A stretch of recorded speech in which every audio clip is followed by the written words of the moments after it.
You have to draw a line in the sand. You have to build some boundaries. Maybe I'm not the right one for it. I'm to a point where I don't want to try anymore. You are hurting yourself. This is something we see regularly. What is someone in your life fighting for?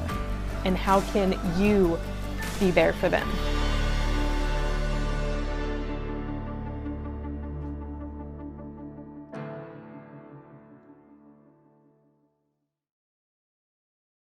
At Marriage Helper, we are experts when it comes to relationships. That's what we do.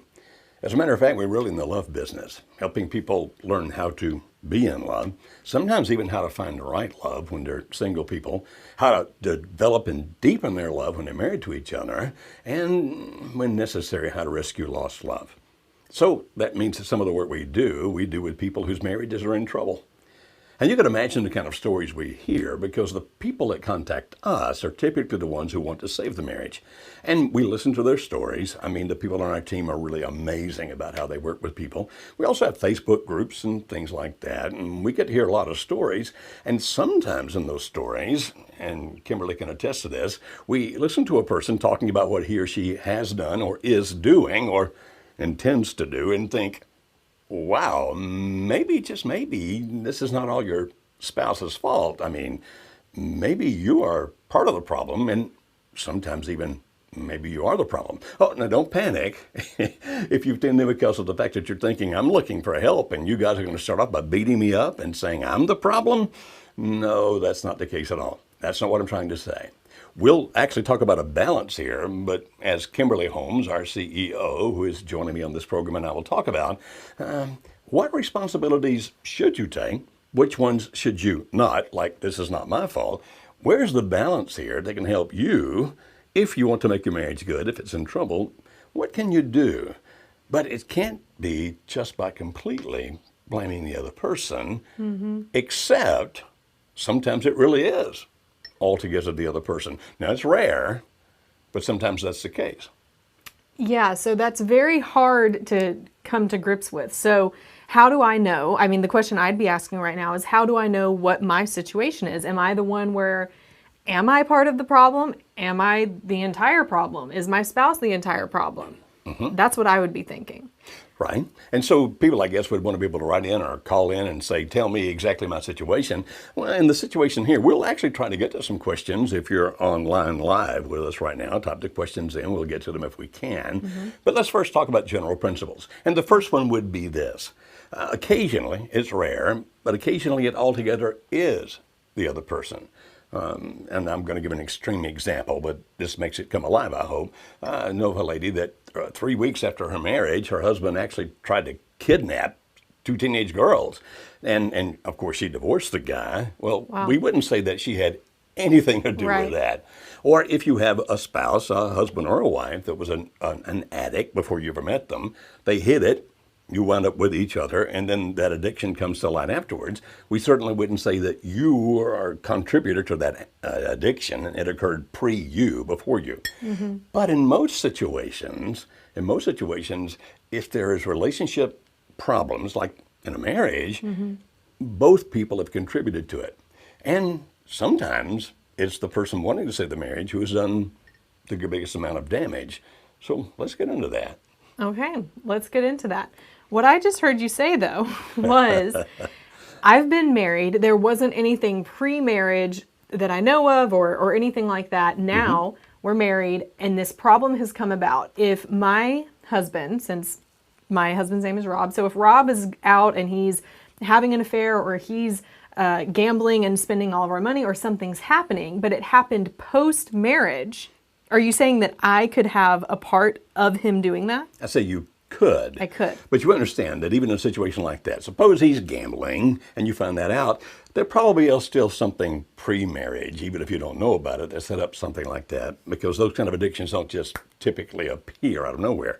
But in most situations that we see, each spouse has some part to play in it. But if a person has an addiction like that, not necessarily anything that you did, it might be pre-you, whether you know it or not.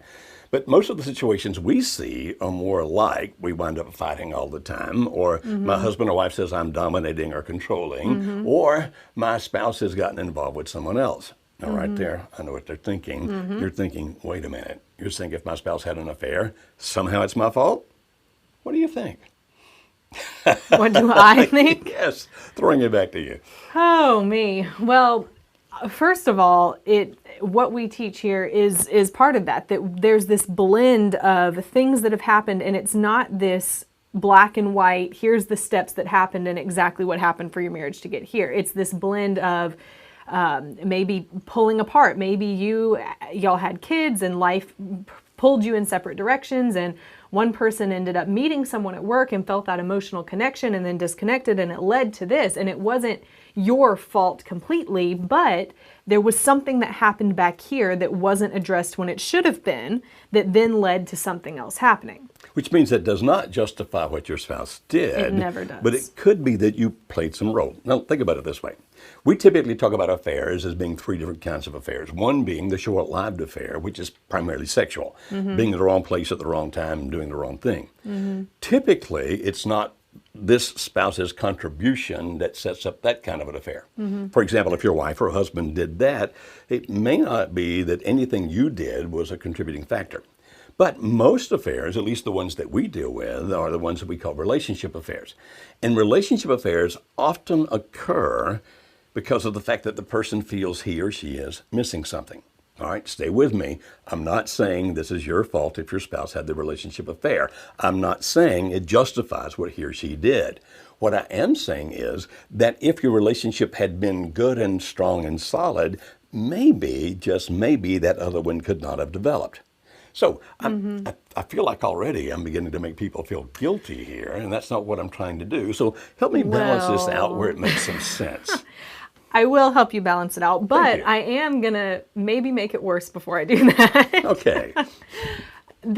In our culture, there's become over the past decade, maybe even 2 decades, this sense of it can't be my fault. Things aren't my fault. I'm not going to take personal responsibility for things. And I want to believe that every single person watching this program is not that way.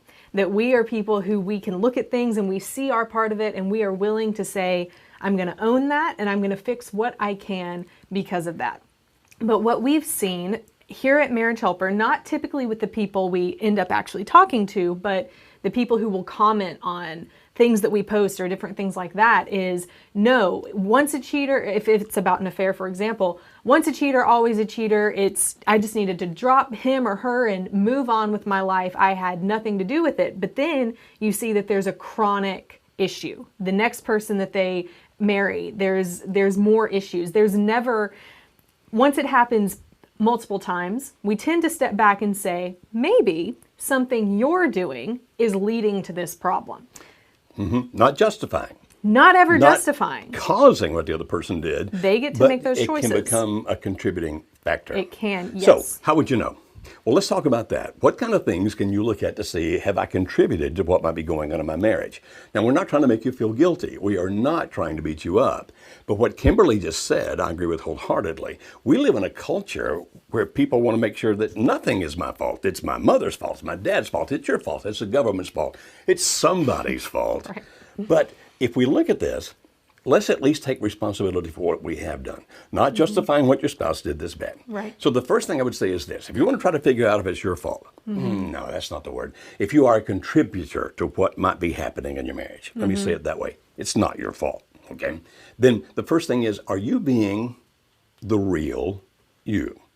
What I mean by that is this. If you're trying to be whatever it is your husband or wife wants you to be, and you're trying to pretend to be that person. So if they want you to be bubbly all the time, that's not your nature, but you're bubbly all the time. Or if they want you to be a social butterfly, you become that because it makes him or her happy. Let me tell you that when you quit being who you really are and pretend to be what the other person wants you to be, not just occasionally, but that's the way you're living, then the other person after a while actually becomes very frustrated with you. You say, why? Because because you, in essence, are trying to become the be-all, end-all for that person, and no one human being can do that. And when you try to do that, the other person after a while begins to sense, first of all, it's not real. Secondly, I don't really know who you are. And thirdly, if you're just going to bend and blend to be whatever I want you to be, after a while you kind of become useless to me. Because you're more of an imagination than a reality, and people don't want that. And so I'm not saying that you don't try to yield to the other person on occasion. You do. Right. I'm not saying you don't try to blend. But at least be the real you. Don't become somebody you're not. Because if you do, it actually can contribute to marriage problems. So do you think that people do this mainly when their spouse is making that? So are you talking about in a sense where a person's spouse says, no, I don't want you to do that. I want you to do this instead. I don't want you to be outgoing. I want you to stay home with me. So if a spouse is controlling what they do, what they don't do, and things like that, then that's one situation versus possibly a couple where one of the spouses, let's say the wife, feels like he'd be happier if I did this, so I'm going to do this instead. And then they end up, even though their husband never asked them to do certain things, they end up changing who they are and then end up resenting their husband. Their husband ends up resenting them because there's this fight that comes out, which is, I changed because of you. And the husband says, but I never asked you to. Right. So do you see both of those happening? Yes, so let me go like this then. Not only be the real you, be the confident you. Believe that who you are and what you are is attractive. Now, you might not be a physical 10 on the scale, very few people are, but you're probably physically more attractive than you think. But be the confident you. Believe in you. Don't believe that you have to become this chameleon, that you're always having to try this or change this or what, being whatever you think it is that the other person wants you to do. Because that chameleon, first of all, makes you miserable. Secondly, the other person begins to pull away from you because, it's like, well, I'll give you this example. We had a lady in a workshop a few years ago, and she had lost all respect for her husband because he had become basically, forgive the word, a wimp. You say, what do you mean? He was so much trying to do whatever it took to make her happy that he had no backbone at all. And one of the things he actually said to her in my presence was, just tell me what you want me to do, that's what I'll be. And she said, that's the problem. So understand, we're saying be genuine, be real, but be confident, be the confident you. Now, to the other part of what you're saying, I say be the strong you. You say, what do you mean? If the other person's trying to control and dominate you, don't let them do that. Because of the fact that occasionally anybody can compromise. I mean, that's just part of life. But when you let the other person tell you what to think, how to act, what to feel, what to believe, all those kinds of things, they will dominate you, and a couple of things are going to happen. One is you're going to lose your own self-esteem. You won't think that you have any value anymore. Secondly, they lose respect for you. Even the strongest of personalities wants you to be strong and stand up to them. Yep. Now, I don't mean to fight all the time. I'm not saying that. But nobody wants to feel that I'm the ruler, you're the servant. Now, they may think they do, and they may try to do that, but if you live like that and act like that, eventually they have no use for you because it's like you don't matter anymore. You're like clay, I can bend to whatever I want. You don't have significance to me.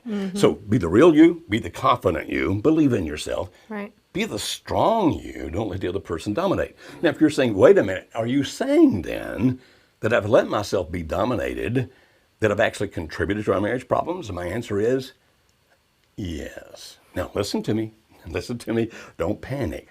What I mean is, people tend to do whatever it is you let them do.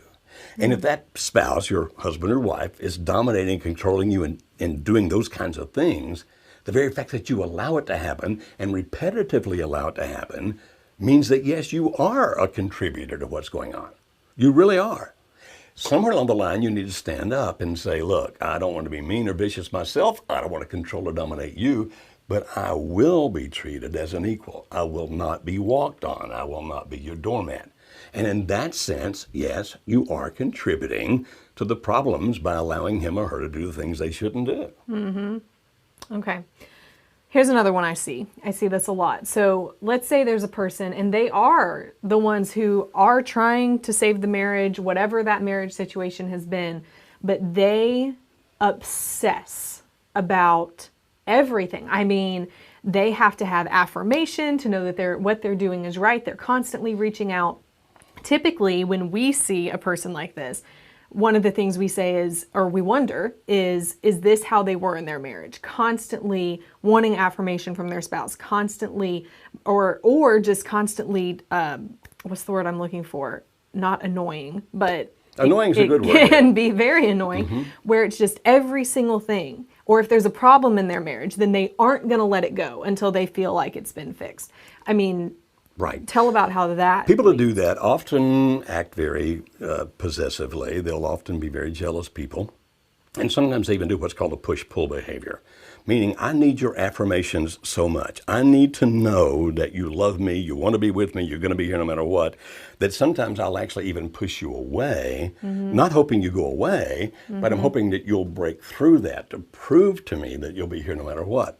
We call those people, well, I say we, you can actually look at the social sciences. These people are called preoccupied. The preoccupation is, I'm afraid you're going to leave me, you're not going to be there for me, and therefore I'm just going to keep asking for more and more affirmation until finally the other person is like, I can't play this game anymore, leave me alone, I just won't do this. And so if you're looking for that excessive reassurance, yes. Now, another, well, maybe almost a contrast to this, when I didn't finish about the strong you. Sometimes people are not so much controlled and dominated by the other person as they allow themselves to be manipulated by the other person. What I mean by that is that he goes off and has an affair, comes back and tells you he's sorry. Now, we're all for putting those marriages back together. We help people do that all the time. And then he goes off and gambles all your money away, comes back and says, I'm sorry. And charms you, and you go right back, and this happens repetitively again and again and again and again. Not so much now that they're controlling or dominating, it's just that they're using you, doing whatever it is that they want to do. And if you keep accepting a person back without there being some kind of consequence, without there being some kind of border, even some kind of criteria, then the fact that they keep doing that thing is partially your responsibility. Now, you're not doing it, and it just justify what they do, don't misunderstand.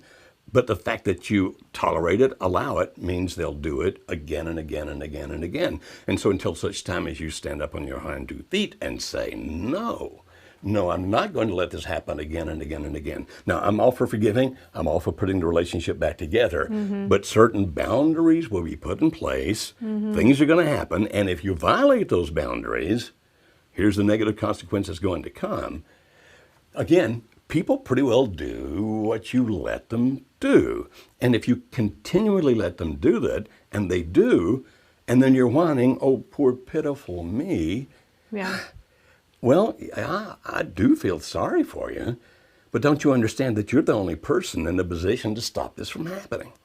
And in that sense, we'd say, yeah, you are a contributor to what's going on. You're contributing because you're allowing this behavior to again and again and again occur. Yeah, but that's so hard to do, right? Because so many people are taught as they grow up that I don't want to address conflict. I don't want people to be mad at me. I don't want there to be fights. I would rather just complain about it over here and then just continue to let it happen over here. I mean, you can see that with your kids and you're with friends. You could have a friend who you're annoyed by something they're doing, but you don't want to talk to them about it because you're going to hurt their feelings. And how much more is that amplified a lot of times in marriage, because I don't want to push my wife away. I don't want to push my spouse away.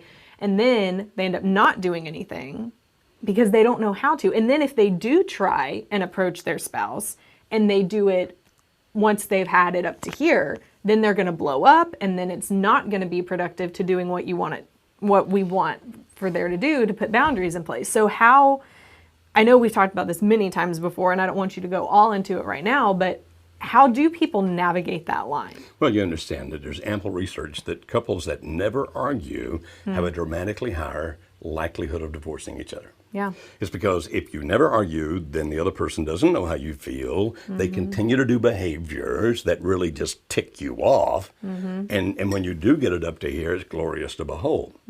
Okay. What we're saying so far is this. Nobody's going to be perfect. Right. And we're not saying that what you do in these situations we discussed so far justifies any bad thing that your husband or wife does. We're not saying that. But we're saying if you want to have a better chance at having a good relationship, not a perfect relationship, because nobody has that, but if having a good relationship is that you be confident, you be strong, you believe in you tell the other person what you think or what you feel, but when you do it, remember to be the good you. Don't be a jerk. Right. Don't be always saying these negative, mean things to the other. I've watched this on so many occasions. There was a couple not long ago where for 20 minutes she bashed and bashed and bashed him.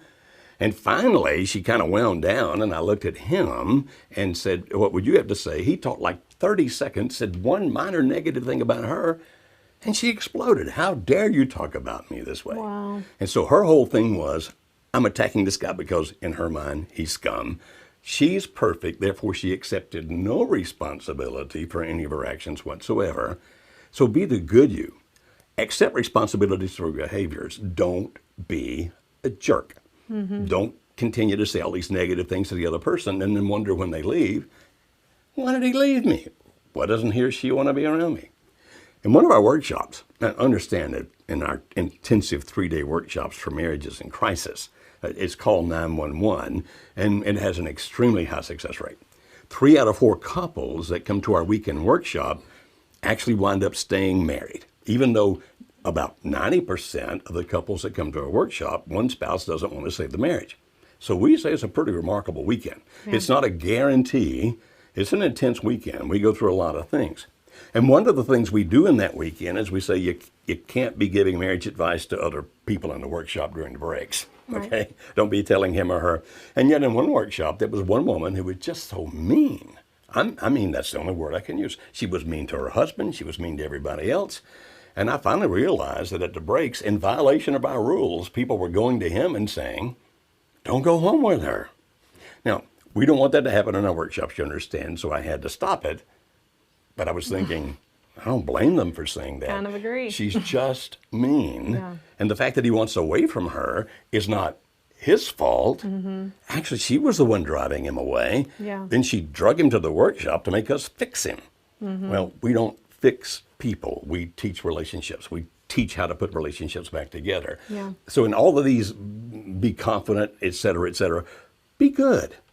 Be the kind of person people want to be around, including your husband or wife. Because if you're the kind of person people don't want to be around, right, and you will not change that behavior, yeah, there's nothing we can do to help you, or anybody else for that matter, because nobody wants to be around people who are mean, who are jerks, who are always putting other people down, who are sarcastic.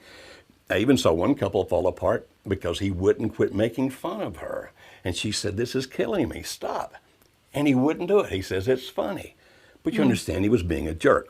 And in that sense, yes, he's definitely contributing to his wife wanting to be away from him. Yeah. That's such a huge one, the positivity factor of a person. And I know that there are definitely people who struggle with depression, who struggle with anxiety, and that if you're struggling with that, then it is not your fault at all, whatever is going on in your marriage because of it. In fact, if you have a spouse who is struggling with depression and anxiety, then right now your call is to be there for them, to not make them feel bad or put them down for what they are going through, but to be a support to them. Because the last thing a person who is struggling with that wants to hear is, why can't you just be happy? Why can't you just move on from that? That's not the way to handle that. However, if that is not something that someone is going through and someone is just always negative, I mean, always finds something to complain about, always finds the worst in a situation, and that trickles into the marriage, then the husband or the wife or whoever is the not negative one isn't going to want to be. Who wants to come home to that? They're not going to want to be around. They want to be any place else they can possibly be. And by the way, if you are struggling with depression or anxiety or other things, if you really want to make your marriage good, go get the help you need for that. Find a really good therapist or counselor. Go see, first of all, your first-line physician, whoever he or she may be. Your internist or your family doc, your gynecologist even, and say, look, I'm struggling with this, help me with it. Don't anticipate that your spouse needs to be there for you even if you don't do what you need to do to take care of your own mental health. Even if you don't do what you need to do to take care of your own physical health. Yeah. You owe that to them as well. Yeah. Now, I want to broach one more subject before we actually stop and give you a message about something else. One more subject in this, and if we have offended you, I'm so sorry. We certainly don't intend to. But you must understand that there's two sides usually. Now, as I said earlier, sometimes it's the other person and you really can't do anything about it. But if you're making some kind of a contribution, the answer is going to be that you need to become the best you can be. Confident, strong, standing up for yourself, getting the help you need for your depression or your physical problems. All the things we talked about means that you have certain responsibilities, first of all, to yourself, to do what you need to do to take care of you. But that's also a responsibility you have to your spouse. Now, this last one's going to cause some problems. Oh yeah, I know where you're going. Where do you think I'm going? You know, I'm not going to assume where You already have. That's true, I already have. The fact that we do have a responsibility, again, like you said, not just to us to be the best us we can be, but if we're not doing that for our spouses, then it can lead to them wanting or looking elsewhere for fulfillment. Is that where you were going? Kind of. In a marriage, for example, one of the responsibilities we have for each other is to fulfill each other sexually. And I run into situations where that sometimes one spouse just doesn't want to do that for whatever reason. In America, for example, we know that statistically, a pretty large percentage of married couples between the ages of 18 and 59, so we're not talking about octogenarians here, 1 out of 5 married couples between the ages of 18 and 59 have sex with each other 10 times a year or less. Another 15% have sex with each other 11 to 24 times a year. 11 to 24 are called low-sex marriages. 0 to 10 are called no-sex marriages. Now, I understand that if you're having relationship problems, you probably don't want to get into bed with your spouse. And there can be some physical problems that you need to deal with because they're preventing that as well. But a woman, for example, said, I'm really mad. I caught him using pornography. And so I started asking them questions. I understand. I get it. Turns out that she would make love to her husband 5 to 6 times a year. Now, I'm not justifying his using pornography. You understand? I'm not justifying that. But I said to her, don't you understand that he has certain sexual needs and fulfillment that he wants to have, and it's not being fulfilled in 5 or 6 times a year? So what he's doing is he's sublimating that drive into the pornography. He's finding at least some sexual release there. I'm not saying it's a good idea, not saying that he should be doing it, not justifying the fact that he's doing it. What I'm trying to tell you is that if you are refusing to be sexually active with your husband, don't you understand that you become a contributing factor to the fact that he's doing that? Now, I know I'm going to get the mail saying, we all know that if a guy's looking at porn, it's never his wife's fault. It's always the guy's fault, no matter what. And most of the time, I would even agree with that because of the fact that he probably started using it when he was 11 years old, which preceded you. So I'm not trying to say he's using porn because you're not pretty enough. Please don't hear that. Or because you're not as gifted sexually as those porn stars are. I'm not saying that either. But I'm saying if there's a sexual need within your husband or your wife, 40% of porn users now are female. If there is that kind of drive within your husband or wife and you're refusing to be sexual with him or her, and then they wind up in that kind of a situation or even wind up having that one-night stand, God forbid, I hope they don't, I'm still not justifying their behavior, not at all. But I'm saying, don't you understand that by not being involved with your spouse that way, you're actually contributing to that possibility occurring.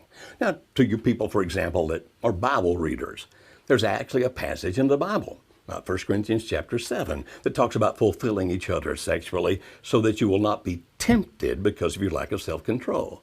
So even for you religious people out there, the Bible even talks about that if you're not fulfilling each other sexually, there is more of a temptation where a person may not have self-control.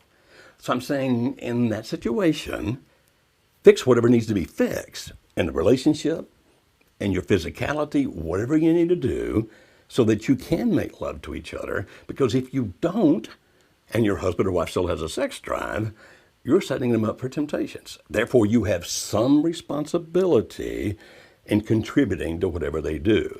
Did you hear me? I'm not justifying what they do.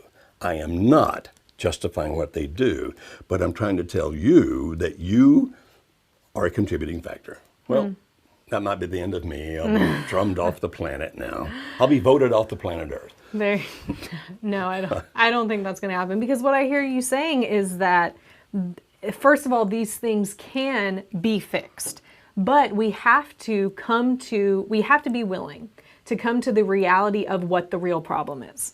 And if we're unwilling to go back as far as to figure out what are the things I have done possibly that have contributed to this? Now, what can I do? What is my responsibility in this to help fix it? I mean, that's really what it's boiling down to. Right. And all of these things can be fixed. They have the ability to. Every situation we've talked about. Yes, everyone. Every single one of them.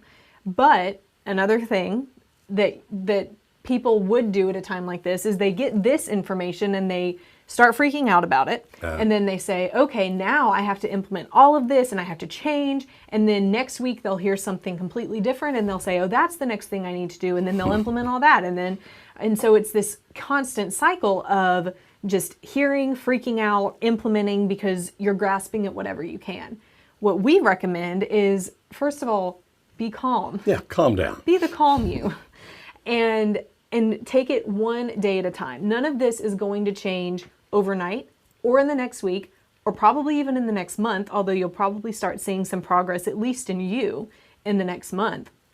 But stick with something long enough that you will start seeing results. Don't just keep grasping at every string and keep changing everything that you're doing, because your spouse is going to go crazy with everything you're changing and new ideas that you're having. You're going to go crazy because you are obsessing about every single thing that you can possibly do. Right. And we want to help. Yeah. If I haven't so ticked you off, you never want to hear from us again. We want to help. We do. We offer several things. First of all, go to our website, marriagehelper.com. That's marriagehelper, marriagehelper.com. There are articles, there are podcasts, there are videos, all kinds of things there that are free. When you begin to see what we offer, you may want to work with some of our coaches. And you can call us, and our toll-free number, I always forget it, Is 866-903-0990. I believe we have it up on the screen. Okay. as And well. so call us and you can find out about our coaching. Or if you're ready, or if you think you even might be close, or even if you just want to know more about it, ask us about our intense 3-day workshop for marriages that are having troubles. It's awesome. Or not troubles. As a matter of fact, we have some marriages come that are actually good marriages that want to get they just better, wanna be but better. understand that most of the people in that room will be marriages who are having problems. But we have seen an amazing success record. Now, you must understand, surely you figured this out so far from what we're saying here. We tell you the truth. We don't sugarcoat it. You can find a lot of people out there that'll tell you what you want to hear. If you want to deal with them, feel free. But if you really want to know what the truth is, how you can become the best you, how you can make your marriage wonderful, how you can hopefully save a marriage that's in trouble, even if your spouse is saying he or she doesn't want to be with you anymore, he or she's madly in love with somebody else. We have a tremendous success rate when it comes to that. And call that toll-free number you just saw, go to our website, contact us, and we want to help. So why don't we interact with some of these questions people got? But first, we want to tell you about something else. There's a guy who works with us, and he does some of our workshops, who also helps people get past things. In other words, if you're dealing with grief, if you've had a great loss. And we want to make sure that you know about what they do as well. Absolutely. So we'll be looking at these questions and decide what to talk about, and see you in a minute or two. We'll talk about those. Great. Hi, my name is David Matthews. I'm one of the facilitators for Marriage Helper workshops.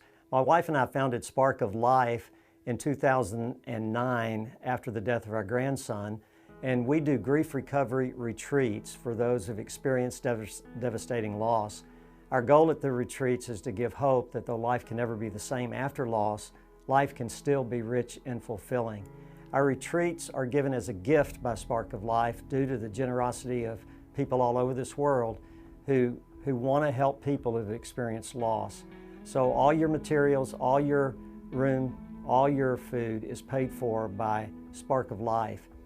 Your only obligation is transportation. So we'd like to invite you to look at sparkoflife.org and see what we have to offer as far as retreats and grief workshops for churches and businesses. Our retreats we've done 89 retreats, serving over 1,200 people, and our participants have come from 41 states, from Costa Rica, Puerto Rico, Canada, Australia, and from just all over. We'd like to invite you, if you're hurting from loss, check out sparkoflife.org.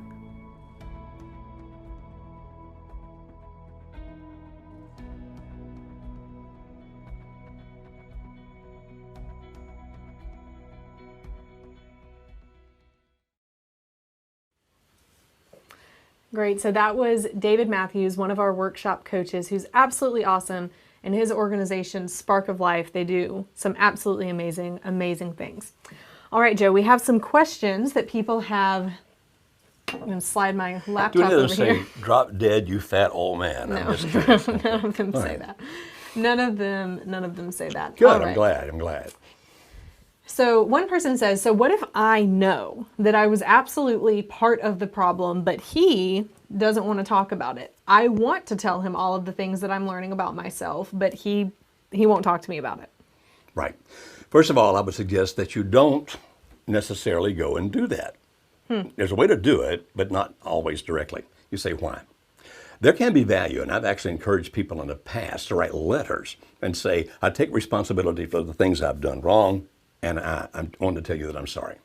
But I think people begin to misunderstand that, or as a matter of fact, not begin to. People often misunderstood that, and so I stopped suggesting it because they wanted to list every single thing they'd ever done wrong, and then they went into great detail, like I'm no good, I shouldn't have done this.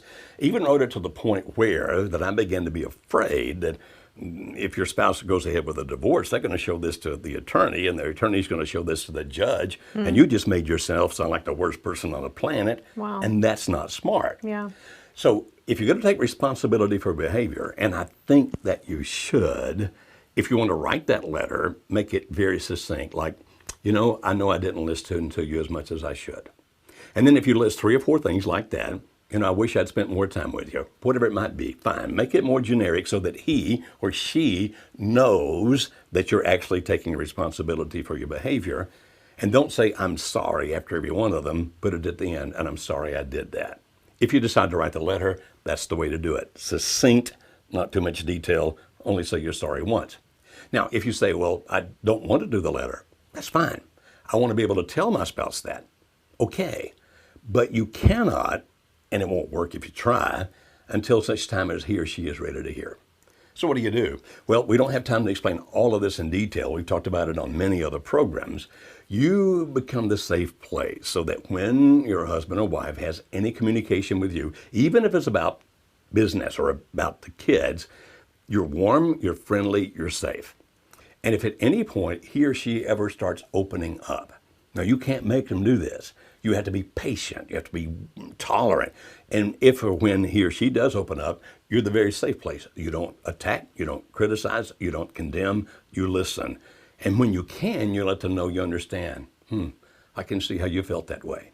Now, after a conversation or two like that, when the next time you're having one that's open, friendly, that's when you can say, you mind if I tell you some things about what I've learned about me? I'd appreciate the opportunity to do that. It may not make any difference to you, and I'm not doing it because I think somehow it's going to convince you to come back. I just want to tell you some things that I've learned from all of this and how I've changed from it. So while this has been a terrible ordeal for me, there's some good that's come from it for me. Can I just share that with you? Because if they think you're trying to manipulate them, trying to make them come back, they're not going to listen. But if you can put it in that kind of a frame, where I just want to share some things I've learned about myself, then it actually can be that they really, truly hear you. And when you do that, do not beat yourself up. Don't go on and on about how bad you are. Be more factual, like the things I talked about earlier. You know, I know that you wanted to make love to me more often, and I didn't participate in that like I should have. I can see that now. Not like, oh, if I had loved you like I should have. You understand the difference in those two things? Don't beat yourself up. Be honest, but don't beat yourself up. That's good. We have another question of a woman who says that she recently discovered her husband had an affair for 1.5 years with a woman at work. But he has ended the affair. He wants to work on the marriage and save it. Good. So she says, what are some techniques that can help me get over and stop overthinking what they did or talked about? I don't want my actions or anger to hurt our future. Now, what I would love for you to do is answer this question from the sense of, a lot of times we see that marriages come back together after an affair or some issue that has happened. They'll come back together, but then it's after that coming back together that can lead to more problems in the marriage. Yeah. Because the spouse who was hurt is angry, resentful, things like that. So how would you answer her question for her not to be the problem going forward? First of all, it's okay to be angry. It really is. But what Kimberly just alluded to, and this happens a lot, is that people tend to swallow the anger while they're trying to get their spouse to come back. Then when the spouse comes back and things are actually headed in the right direction, finally the anger comes out and it explodes and they attack and they're vicious sometimes. Yeah. And that'll destroy it. So it's okay to feel the anger. It really is. It's also okay to want your spouse to really understand what you feel. But understand when you first get back together, think about it like you're now dating. What I mean is this, you're in the early stages of a new relationship with your spouse. Don't hit him or her with the heavy stuff now. Don't. I mean, for a while, just try to get along with each other, try to be at peace, try to enjoy each other, try to be able to laugh about things, whatever. Now, when you finally get to the point where it's deeper, more involved, when you've gotten further into this new relationship, then you can say things like, may I tell you about the pain I felt because I just want you to understand. And it becomes very important that they understand. But that's not phase one, that's kind of phase two. Now, what I heard from this particular woman, Kimberly, is that she's thinking about the two of them together. And I'm assuming that that's thinking about, you know, when they went off on picnics with each other or whatever the heck they did, that she's picturing them having a good time. But I'm also thinking she's probably imagining them in bed with each other. And in your mind, you start comparing yourself to that and thinking, how is he feeling about me? Is he thinking about her while he's making love to me, etc.? Okay, how do you stop that? You have to do it consciously. Now, I realize sometimes it's hard to take control of our own thoughts. I do. So maybe you want to see somebody to help you understand how to process this. A good counselor or therapist can help you do that. Our coaches, if you want to contact us and talk to our coaches, can help you think that through. But it ultimately is going to become a matter of willpower. I mean, it's not just going to poof, disappear. You could get some medicine to calm you down, and if you need that in the short term, see your physician and get it. But ultimately, it's going to be a matter of you thinking about the good, not the bad. You say, what do you mean the good? It's over. He's picked me over her. He sees that being with me is the place he should be, the place that he wants to be. He wants to make a life with me. And so whenever your mind starts straying toward what he did with her and those kinds of things, you take that captive. And how do you do it? You start thinking to yourself like this. He's with me. We can make a good life together. And maybe even start daydreaming about how things can be and will be if you keep doing the right things. So if you need the meds in the short term, your doc will know about how to do that. If you need counseling or therapy, find a good one. But ultimately, it's going to come down to the fact that there's no magic answer. You're going to have to deal with this and focus your mind. Yeah, absolutely. And not to totally geek out, but I did a little bit of research about the brain and the brain pathways, these neuron firing pathways that are in our brain. And just looking at it from that point of view, the more we worry or fixate on certain issues and anxiety and let that happen, it puts these certain pathways in our brain that become used to firing. Kind of like if you're driving down a dirt road, the more you drive down it, it's going to clear the rocks out of the way. It's going to be easier to drive down, and that becomes the one that is most used. Whereas if you have to it's really like reprogramming your brain. You're starting to fire off different pathways, and you're wanting to go more positive, wanting to think that way. If you don't focus on, like Joe was saying, doing those things, being more positive, taking those thoughts out of your mind, replacing them with something else, then it's never going to redo those pathways, if you want to think of it that way. So the more you use that positive mindset, the easier it will become over time. So the next time one comes into your head, just think to yourself, it's okay that I think those things. It's human.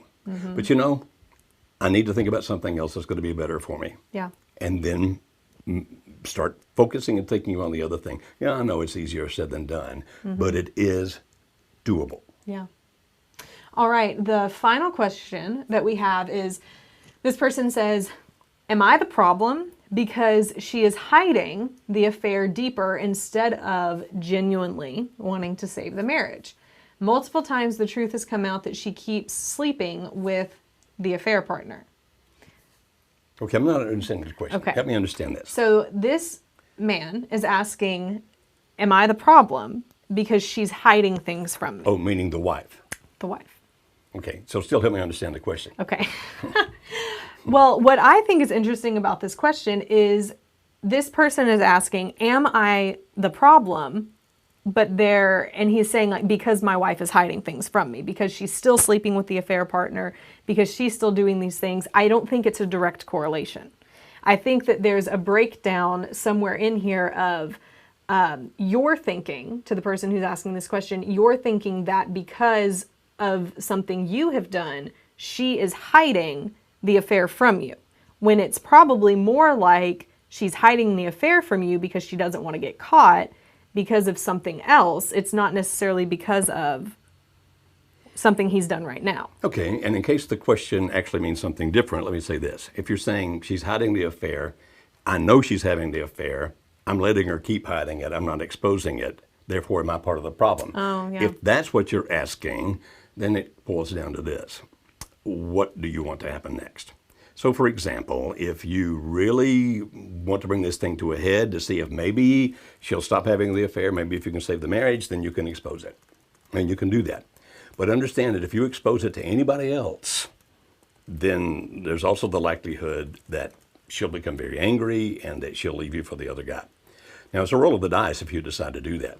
But if what you're saying is, I know she's having the affair, but she's hiding it and I'm letting her hide it, yeah, there is something that you probably need to do.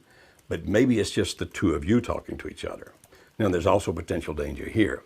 So, for example, if you know she's hiding it because of the fact that you've been hiding a GPS in her car, or you've hired a private detective, and therefore you have real knowledge that she's hiding it, when you tell her, I know for a fact you're doing it, I would suggest, if at all possible, you don't tell her how you know. Now, she'll deny it. But if you say, I put the GPS in your car, or I hired the private detective, at that point, it's not going to be about her having the affair. It's going to be about how dishonest you are and how you violated her privacy. Now, I can't guarantee that's how she reacts. I'm just saying that that's most often what we see. But if you're ready and you're saying, okay, I just can't keep living like this because pretending that it's not happening, let her get away with it like this, things are just getting worse and worse, I can see, yeah, it's time you do something. It's still not the fact that you're causing her affair, but could you be contributing to it by not doing something about it? The answer is, yeah, you could be. But the way that you deal with it may affect whether or not you have a chance of saving a marriage or not. This is the kind of thing that we strongly recommend that you call in and book some time with our coaches. You say, why? Because we're here even trying to interpret what your question meant. Yeah, absolutely. You understand? We're saying, okay, what do we think he meant? If you call and set up some time with our coaches, then whichever coach you deal with will help you think this through. I think the minimum is 3 sessions with our coaches, right? So 3 sessions, he or she will help you think, probably you want to deal with our guy, probably. But if you want one of the female coaches, feel free. And they'll ask you questions to help you think things through about, okay, if you're going to confront it, how do you do it? What's the best way? What has the greatest likelihood of stopping the affair and saving the marriage? And so I don't want to give too much of an answer here because we're not even agreeing on what the question meant.